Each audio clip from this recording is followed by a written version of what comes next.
Saludo con gusto esta mañana a Mario Hurtado Cardoso, asesor de Espacio Organizaciones de la Sociedad Civil para Protección de Personas Defensoras, Activistas de Derechos Humanos y Periodistas. Ayer le adelantaba que fuimos parte o compartimos espacio en un encuentro de diálogo, en un análisis de la iniciativa de Ley General de Prevención y Protección ante agravios a personas defensoras de los derechos humanos y también a periodistas. Nos invitó la Secretaría de Gobernación. Coincidimos con muy pocos periodistas y con muchos sí activistas. Se supone que es una actividad regional y un diálogo regional que se ha estado ya haciendo en Ciudad de México y en Oaxaca, y que tenemos entendido se va a hacer en varias ciudades del país para analizar, pero dialogar y contemplar lo mayor posible en esta ley que quieren pues modificar o quieren una nueva ley. Para hablar de esto y de la importancia, platico y saludo a Mario Hurtado. Mario, ¿cómo estás? Buenos días. Hola, muy buenos días, Karina, y también muy buenos días a todas las personas que a esta hora de la mañana nos escuchan. Muchísimas gracias. Platicábamos si quieres empezamos con este tema y luego datos que se dieron a conocer ayer, porque esta ley tiene pues un importante, y es el mecanismo que en teoría pues se protegen a personas que han sido agraviadas, activistas o periodistas, y tenemos unos números, unos datos que se dieron a conocer, estadísticas el día de ayer. Pero platícanos la importancia de este foro, de este diálogo, y yo decía que muy pocos periodistas, colegas, veía por ahí, no, al parecer no te circuló la invitación como tal, pero abordemos este tema, Mario. Bueno, primero que todo, el Espacio SC es una plataforma conformada por 16 organizaciones a nivel nacional e internacional. Acompañamos en su momento, en 2012, la creación del actual marco normativo, y desde esa fecha al día de hoy, ya casi 10 años, hemos dedicado al monitoreo de la implementación de la actual política y también generar recomendaciones para su debido funcionamiento. En ese sentido, saludamos la generación de los diálogos para generar mejores condiciones para la labor periodística y del ejercicio de derechos humanos, cosa que no se había hecho a nivel de los estados, y que pese a eso, pues como tú bien mencionas, si bien lo saludamos, aún carece de varias falencias, y que en ese sentido ya lo hemos puesto sobre la mesa. Uno de esos temas es la ausencia real de las voces diversas en los territorios, ¿no? Sobre todo en condiciones rurales, comunidades indígenas o zonas retiradas o aisladas, que lastimosamente son las más afectadas por el contexto de violencia y donde se dan muchos de los conflictos socioambientales y agresiones a la prensa en el país. En ese sentido, pues el día de ayer no fueron invitadas, contempladas, y por ende no hicieron presencia en el primer día del foro. Esperaríamos que hoy, que es el segundo día de foro y que continúan, estuvieran. Sin embargo, pues no hay mucha esperanza en cuanto a esto, y sí es una de las falencias de que se busque generar un marco normativo sin la debida participación de las periodistas y las y los defensores de derechos humanos. La importancia de esta ley, bueno, la autoridad viene a exponer modificaciones a la ley para hacer una ley general y que dé de alguna manera obligación a 3 niveles de gobiernos, y recordar que es precisamente la Secretaría de Gobernación quien está a cargo de este mecanismo que es de protección, y este mecanismo de protección sirve para aquellas personas que han sido víctimas de alguna situación, que han sido agraviadas en su labor, en su defensa de los derechos humanos, en su labor periodística, que han sido amenazados, que han sido a lo mejor han tenido limitaciones en su libertad de expresión, y entonces se someten a, no todos, pero hasta ahorita 1,539 personas están incorporadas a un mecanismo de protección en nuestro país. Y ayer se destacaba que Sonora, que se ubica en el 11º lugar en este mecanismo, pero en el 6º lugar de los estados con periodistas más incorporados, o sea, ocupamos el 6º lugar en estado con periodistas incorporados a este sistema, con 22, pues es de los más, diríamos, peligrosos para ejercer el periodismo. Sí, tú como bien mencionas, ¿no? México, lastimosamente, a nivel global, es el país más peligroso en el mundo para el ejercicio periodístico, y de los más peligrosos en la región y el mundo para la defensa de derechos humanos. Que esto no lo escuche mi mamá, ¿eh? Y tan solo del año 2018 al 2021, en el estado de Sonora en concreto, según cifras oficiales, han sido asesinadas al menos 8 periodistas y 2 personas defensoras de derechos humanos en relación con su labor por defender o comunicar.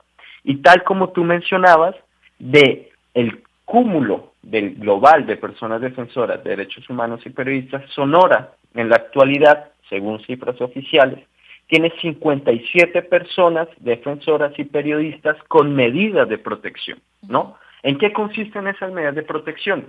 A veces escoltas, a veces rondines por parte de la policía, cámaras de seguridad, protocolos de acompañamiento, botones de pánico cuando hay un riesgo, activarlo y que estuviesen presentes las instituciones, en este caso de seguridad. Es decir, Sonora es uno de los estados, como tú bien mencionas, con mayores índices de riesgo, donde incluso ha habido asesinatos y desapariciones de compañeros, compañeras periodistas y de defensores del medio ambiente, en particular de tierra y territorio. En ese sentido, si bien saludamos este diálogo, la importancia de generar estos espacios de conversación, también preocupa mucho que se busque darle responsabilidad a las entidades federativas cuando muchos de los agresores y victimarios de este tipo de agresiones provienen de funcionarios de orden estatal y municipal. En ese sentido, ¿cómo poder pensar un sistema nacional de protección cuando en muchos casos el victimario son estas instancias con poder local y territorial? Y en quien no creen, escuchábamos testimonios en que no cree la víctima, o sea, no. ¿Qué sería lo deseable? Ayer se presentaba este foro y bueno, se pretende que esta ley se apruebe en septiembre, pero para eso se tiene que hacer como que un análisis, pero pareciera que la ley ya está planchada como tal y nada más está como simulándose que sí se está tomando en cuenta a activistas, a periodistas. Ayer veíamos nada más un grupo de buscadoras, veíamos a un líder de la etnia yaqui, pero no veíamos pluralidad de otras etnias. Se supone que es regional y no había participantes, bueno, de algunos otros estados sí, pero que tenían casos particulares.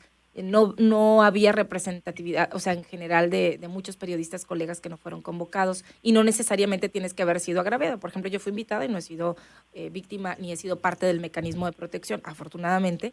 Entonces, ¿qué sería lo ideal, Mario, o qué se busca como organizaciones, como activistas, y que esperan de estos diálogos? Hablaban ustedes de no simular que se está haciendo algo, cuando parece que ya está la ley y se estaba defendiendo con uñas y dientes de los dos lados ayer. O sea, cuéntame, ¿qué sería lo ideal y lo más benéfico para activistas y periodistas de esta ley? ¿Que se haga una nueva ley o que no se haga y se mejore la actual?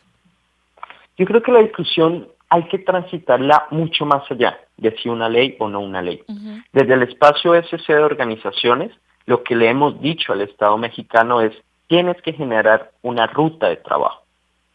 Si hay que revisar el análisis y el marco normativo actual, lo podemos revisar, sí, pero una ley, sea general, sea nacional, o sea incluso una reforma a la actual ley, no va a generar un cambio a corto plazo. En ese sentido tienes que generar una ruta de trabajo, donde ese no puede ser el único tema de discusión, ¿no? Tenemos que discutir qué vamos a hacer, o bueno, qué van a hacer para el cumplimiento de las 104 recomendaciones que ya emitió la Oficina de la Alta Comisionada dirigidas hacia el mecanismo y que aceptó el Estado mexicano en su conjunto. En esas 104 recomendaciones no hay ninguna que diga que hay que reformar el actual marco normativo. De hecho dice, hay que implementar a cabalidad y al 100% el que ya existe, que tiene muchas herramientas que incluso a la fecha nunca han sido exploradas por la Federación y mucho menos por el gobierno local. En ese sentido, una ruta de trabajo debería girar en temas medulares. Por ejemplo, ¿qué hacer en casos de reacción urgente de casos de violencia? ¿Qué hacer para temas de protección colectiva y comunitaria? ¿Qué hacer para garantizar la rendición de cuentas? ¿Qué hacer para garantizar la transparencia de funcionamiento del actual mecanismo de protección? Y también le hemos dicho, quizá todos los 32 entidades federativas del país no empiecen a echar a andar leyes estatales que ya han sido aprobadas. Sí. En el país ya se cuentan con 15 marcos normativos en distintas entidades federativas en materia de protección a personas defensoras, con muchas falencias, sí, pero solo de esas 6 se han implementado y carecen de recursos humanos y financieros. En ese sentido, lo que le hemos dicho es, mira, a corto plazo cumple esas recomendaciones, a la par vas trabajando con determinadas entidades federativas, las más violentas, ¿no? Planes de contingencia, al menos unas 6, 8 como piloto, y a medida de eso más estados se van a animar o esperaríamos que cumplan con su deber de protección, ¿no? A Ajá. 3, 4 años. Y ninguno de eso pasa por reformar el marco normativo. Están gastando tiempo, ¿no? Y simulando que avanzan cuando no están llevando a cabo las acciones del día a día que tendrían un impacto real sobre la vida de las personas Claro. beneficiarias en términos de atención, de medidas de protección. Eso es lo que le hemos dicho, hay que caminar hacia una ruta. Un Ujú. paquete legislativo también, un paquete legislativo por el derecho a defender a nivel nacional en cada uno de los congresos estatales.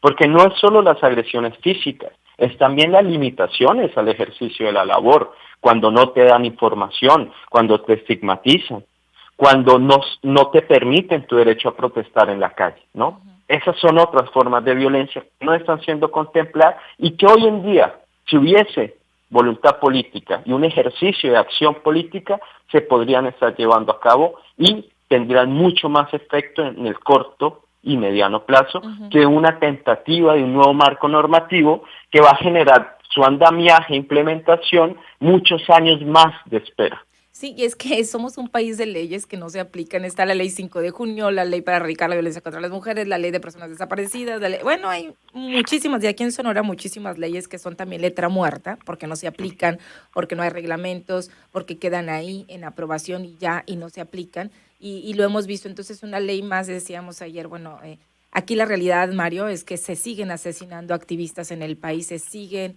asesinando o desapareciendo a periodistas, a colegas. Tenemos casos lamentables. De hecho, van en nuestro país al menos a la fecha, estimo 6 asesinatos contra periodistas, por ejemplo, y ayer también se pedían datos más claros sobre esta situación. Actualmente 57 personas tienen el mecanismo de protección en Sonora. De estas 22 son periodistas, 30 y tantas decíamos activistas. Y bueno, yo creo que hay muchas carencias. Ayer había un testimonio de una madre buscadora que decía que había sido víctima de desaparición forzada, comúnmente el levantón, la liberan, pero no está siendo parte del mecanismo, no está siendo protegida.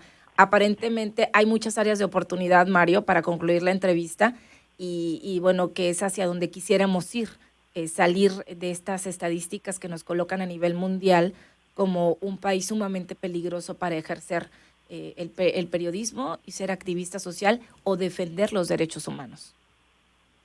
Sí, para finalizar, creo que es importante que también la sociedad acoja, arrope, ¿no?, a personas periodistas y personas defensoras de derechos humanos.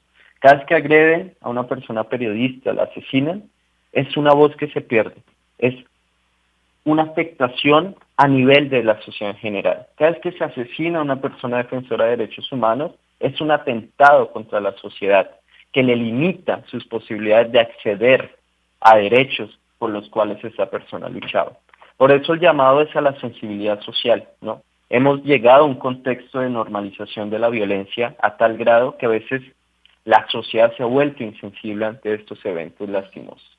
En ese sentido es el llamado a arropar cada vez que haya una movilización, como ya ha habido en el país, de personas periodistas, apoyarlas, salir con ellas también y visibilizar.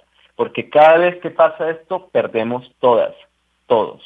En ese sentido, el llamado es a sumarse a esos diálogos, a dar a conocer de que existe un derecho a defender derechos humanos, que pese a un contexto de violencia no podemos seguir viviendo con miedo y que el ejercicio que hacen líderes, lideresas y personas defensoras y periodistas es totalmente legítimo y necesario para una vida en sociedad. En ese sentido, el llamado es ese, social, a sensibilizarnos, A ser a generar empáticos. acciones de transformación.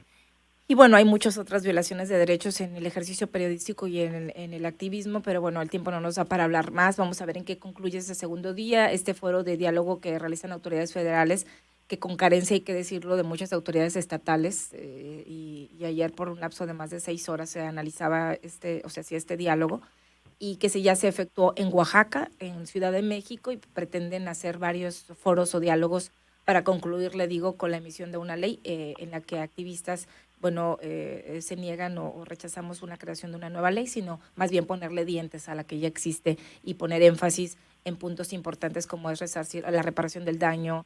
¿Me recuerda a los otros tres, Mario, nada más para terminar? Lo que nosotros también hemos dicho que lo que debería contemplar la política pública integral son 4 ejes fundamentales. 1, la prevención. 2, la protección, donde más se ha avanzado, pero con muchas falencias.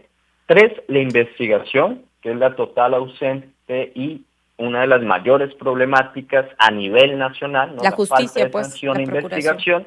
Y la última, que está muy relacionada a esta tercera investigación, es la reparación y garantías de no repetición. ¿Cómo se va a reparar a las víctimas y cómo se van a generar políticas públicas para que estos eventos de violencia no se vuelvan a repetir en el país?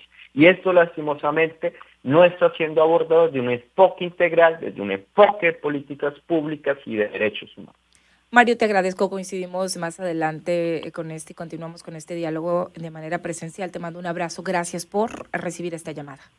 Gracias, Karina, y un saludo cordial a todas las personas que nos han escuchado. Gracias. Hasta una pronta ocasión. Gracias. Mario Hurtado Cardoso es asesor de Espacio y Organizaciones de la Sociedad Civil para la Protección de Personas, Defensoras y Periodistas.